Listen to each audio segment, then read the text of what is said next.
Qualcos'altro? Prego. Una domanda un po' difficile. A bit of a difficult question.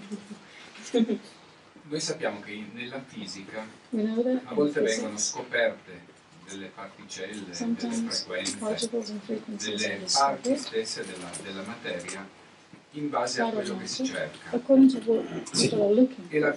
gli scienziati And stessi the sono arrivati a scientists themselves ipotizzare che ci sia una sorta say di that maybe creazione there's a attraverso sort il of creation pensiero. through their thought.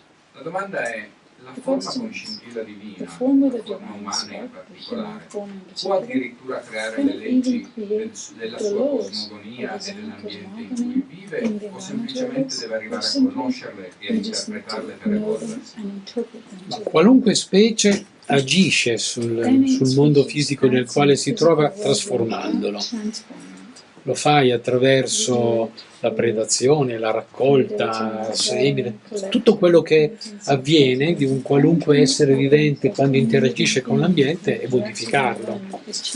Lo modifichi perché mangi certe cose e non ne mangi altre, perché modifichi il terreno con le tane o perché ciò che hai mangiato, come succede per gli uccelli, permette di seminare le piante in luoghi più lontani, o alle api di impollinare, come avviene da qualche centinaio di milioni di anni, cose del genere. Quindi modifichi costantemente l'ambiente. Poi lo dicevamo prima, se l'ossigeno prima era una scoria e poi è diventata la parte dell'atmosfera, qualcosa del 22%, 23% di ossigeno nell'atmosfera.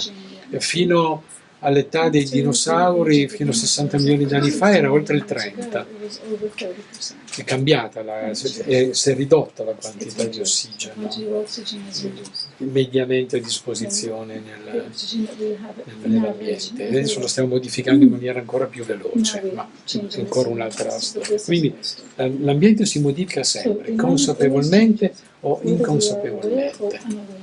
Se è consapevole, di solito si pecca d'orgoglio, si fanno molti più danni, perché non si prendono in esame tutte le cose che servirebbero.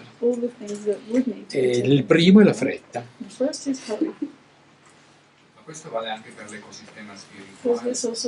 Sì, certo. Se quelle creature sottili che si sono formate attraverso la cultura, della quale parlavamo prima, oltre quando si dice sviluppare lo spirito, significa letteralmente sviluppare la parte sottile, non solo che so, la memoria, la cultura, il modo di vedere, eccetera, eccetera.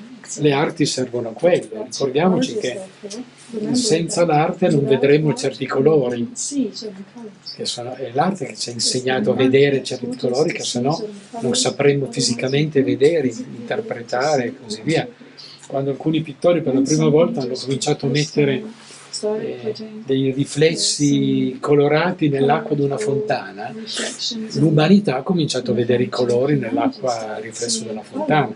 Quindi che sia parte poi, filosoficamente, una mente di razza, di una cultura che si espande per il solo fatto che qualcuno l'ha pensata, allora diventa parte della specie o quant'altro, adesso non ci interessa direttamente, però i meccanismi sono quelli.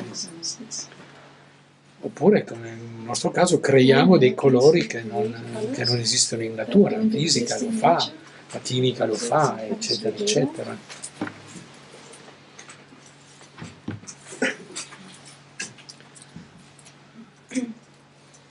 Non era poi così difficile. Ci contavi, C'è la domanda, non la risposta. Vabbè.